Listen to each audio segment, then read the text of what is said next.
যে কণ্ঠে একসময় কেঁপে উঠত আসাম, যে মানুষটা লাখো ভক্তের হৃদয় ছুঁয়ে গিয়েছিলেন তার গানে, সেই জুবিন গর্গ আজ শুধু এক রহস্যের নাম। সিঙ্গাপুরের এক বিলাসবহুল রিসর্টের সুইমিং পুলে ভাসমান অবস্থায় পাওয়া যায় তার নিথর দেহ। অথচ প্রশ্ন আজও ঘুরে বেড়াচ্ছে, এটা কি সত্যি দুর্ঘটনা নাকি পরিকল্পিত হত্যা? কে চেয়েছিল জুবিন গর্গকে চুপ করাতে?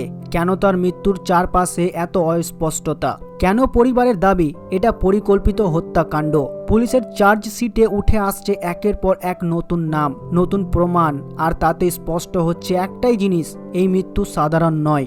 এক শিল্পীর স্বপ্নভঙ্গের পেছনে লুকিয়ে আছে ক্ষমতা, অর্থ আর প্রতিশোধের ছায়া।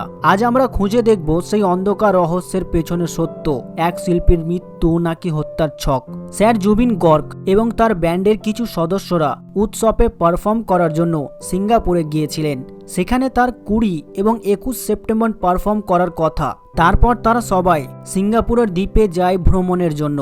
ভিডিওতে দেখতে পাওয়া যায় জুবিন গর্গ সেফটি জ্যাকেট পরে জলে ঝাঁপ দেয়, কিন্তু সাঁতার কাটার সময় কিছুক্ষণ পর সে তার জ্যাকেট খুলে দেয় এবং এমনি সাঁতার কাটতে শুরু করে। কিন্তু হঠাৎ সে সাঁতার কাটার সময় খিঁচুনি রোগে আক্রান্ত হন এবং অস্থির অনুভব করে। সে অনেক চেষ্টা করে সাঁতার কেটে বোর্ডের কাছে পৌঁছানোর জন্য, ততক্ষণ তার শরীর অনেকটাই খারাপ হয়ে যায়। শীঘ্রই তাকে নৌকায় সিপিআর দেওয়া হয়, কিন্তু কোনো সাড়া না পাওয়ায় দ্রুত সিঙ্গাপুর জেনারেল হাসপাতালে নিয়ে যাওয়া হয়। কিন্তু হাসপাতালে পৌঁছানোর আগেই তিনি মারা যান। সিঙ্গাপুর সময় বিকেল 5:14, ভারতীয় সময় দুপুর 2:30 হাসপাতালের চিকিৎসকরা তাকে মৃত ঘোষণা করেন। 20 সেপ্টেম্বর জুবিন গর্গের মৃতদেহ শনিবার মধ্যরাতে সিঙ্গাপুর থেকে ইন্দিরা গান্ধী আন্তর্জাতিক বিমানবন্দরে আনা হয়। রবিবার সকালে এই গায়কের মৃতদেহ গুয়াহাটি বিমানবন্দরে পৌঁছায়। আসামের মুখ্যমন্ত্রী হিমন্ত বিশ্ব শর্মা গায়ক জুবিন গর্গের মৃত্যুতে 20 থেকে 22 সেপ্টেম্বর পর্যন্ত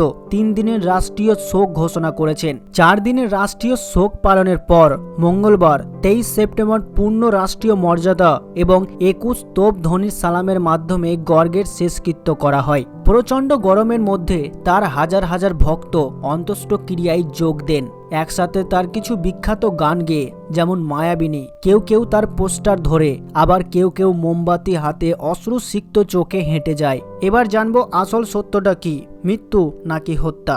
জুবিন গর্গের প্রথম ময়নাতদন্ত রিপোর্ট, যেটা সিঙ্গাপুরে করা হয়েছিল, রিপোর্টে যা উল্লেখ করা হয়েছিল, মৃত্যুর কারণ জলে ডুবে মৃত্যু। আঘাতের চিহ্ন, শরীরে বড় ধরনের কোনো বহিরাগত আঘাত বা ক্ষতি চিহ্ন পাওয়া যায়নি। বিষ পরীক্ষা, প্রাথমিক টক্সিলজি রিপোর্টে কোনো বিষাক্ত পদার্থ বা ড্রাগস পাওয়া যায়নি। ডাক্তারদের মন্তব্য, এটি একটি দুর্ঘটনাজনিত মৃত্যু বলে মনে করা হয়। কিন্তু কেন পরিবার সন্দেহ করে যে এটি হত্যা? পরিবারের দাবি ছিল জুবিন ছিলেন ভালো সাঁতারু এবং এত অগভীর পুলে তার ডুবে মারা যাওয়া সম্ভব নয়। তাই তারা দ্বিতীয় ময়নাতদন্তের দাবি জানায়, যা পরে আসামের গুয়াহাটি মেডিকেল কলেজে করা হয়। দ্বিতীয় ময়নাতদন্তে ঠিক কি নতুন তথ্য বেরিয়ে আসে, আর কেন সেই রিপোর্টের পর থেকেই ঘটনাটি দুর্ঘটনা থেকে হত্যা সন্দেহ হিসেবে তদন্ত শুরু হয়। শরীরে আঘাতের চিহ্ন, গলায় এবং কাঁধের পাশে অস্বাভাবিক চেপে ধরা দাগ পাওয়া যায়। মুখে ও ঘাড়ের নিচে রক্ত জমাট দাগ দেখা যায়, যা ডুবে মৃত্যুর ক্ষেত্রে সাধারণত হয় না। শ্বাসনালী, গলায় ও ফুসফুসে কিছু বাইরের পদার্থ পাওয়া গেছে, যা প্রাকৃতিক ডুবে মৃত্যুর চেয়ে আলাদা। এতে সন্দেহ তৈরি হয়। বিষ পরীক্ষা, শরীরে অজানা রাসায়নিক পদার্থের সামান্য চিহ্ন পাওয়া যায়। রিপোর্টে বলা হয় চিকিৎসায় ব্যবহৃত নয় এমন কিছু রাসায়নিক উপাদান শরীরে ছিল। মৃত্যুর ধরন, রিপোর্টে লেখা হয় বিষ বা রাসায়নিক গ্রহণে শ্বাসরোধের পর ডুবে মৃত্যু হয়েছে, যা পরিকল্পিতও হতে পারে। জুবিন গর্গ কেসে গ্রেপ্তার হওয়া ব্যক্তিদের তালিকা ও অভিযোগ। সিদ্ধার্থ শর্মা, যে হন জুবিন গর্গের ব্যক্তিগত ম্যানেজার, তাকে 2025-এ 24 সেপ্টেম্বর গুয়াহাটি থেকে গ্রেপ্তার করা হয়। অভিযোগ, ঘটনাস্থলে উপস্থিত ছিলেন, মৃত্যুর আগে জুবিনের সঙ্গে বিতর্কে জড়ান বলে প্রত্যক্ষদর্শীদের দাবি। ময়নাতদন্তের পর তাকে প্রাইম সাসপেক্ট হিসেবে ধরা হয় এবং তার বিরুদ্ধে 302 ধারায় মামলা জারি হয়। শ্যাম কানু মহন্ত, ইভেন্ট অর্গানাইজার ও জুবিনের ঘনিষ্ঠ সহযোগী, তাকে 25 সেপ্টেম্বর গ্রেপ্তার করা হয়। অভিযোগ, সিঙ্গাপুরের অনুষ্ঠানের প্রধান আয়োজক ছিলেন। পুলিশ সূত্রে জানা যায় অনুষ্ঠানের আর্থিক লেনদেন নিয়ে তীব্র মনোমালিন্য ছিল তার সঙ্গে জুবিনের, যা ফোন কল রেকর্ড ও কিছু ইমেলে হুমকিমূলক ভাষা পাওয়া যায়। সন্দীপন গর্গ জুবিন গর্গের খুড়তুতো ভাই ও আসাম পুলিশের অফিসার। তাকে 28 সেপ্টেম্বর গ্রেপ্তার করা হয়।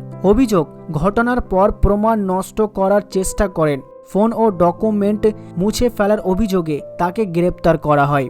অঞ্জলি বরদোল ইভেন্ট ম্যানেজমেন্ট টিমের কোঅর্ডিনেটর, তাকে 30 সেপ্টেম্বর গ্রেপ্তার করা হয়। অভিযোগ, পুলিশ জানায় তিনি কিছু তথ্য গোপন করেছিলেন এবং ম্যানেজার সিদ্ধার্থের সঙ্গে যোগাযোগ রাখছিলেন। ঘটনার পরও শৈলেন দাস হোটেলের এক স্টাফ সদস্য, তাকে 1 অক্টোবর গ্রেপ্তার করা হয়। অভিযোগ, জুবিনের রুম সার্ভিসে থাকা বেভারেজ বোতলে রাসায়নিক পদার্থ মেশানোর সন্দেহ। এসআইটি তদন্ত সম্পন্ন করার পর সমস্ত প্রমাণ, সাক্ষ্য, forensic report, phone record, CCTV footage সব একত্রে করে আদালতে একটি চার্জশিট জমা দেবে। চার্জশিটে উল্লেখ থাকবে কে কে মূল অভিযুক্ত, তাদের কি ভূমিকা ছিল, কিভাবে মৃত্যু ঘটেছে, বিষ প্রয়োগ, শ্বাসরোধ বা অন্য কোনো কারণে। আদালতের রায় সব প্রমাণ, সাক্ষ্য ও যুক্তি বিবেচনা করে বিচারক রায় দেবেন। যদি দোষ প্রমাণিত হয় আইপিসি 302 অনুযায়ী আজীবন কারাদণ্ড বা মৃত্যুদণ্ড হতে পারে। যদি সন্দেহের অবকাশ থাকে অভিযুক্তরা মুক্তি পেতে পারে। সময় থমকে গিয়েছিল সেই রাতে যখন এক শিল্পীর কণ্ঠ থেমে গিয়েছিল চিরতরে। জুবিন গর্গ, যিনি শুধু গান গাইতেন না, তিনি আসামের আত্মাকে কথা বলাতেন প্রতিটি সুরে।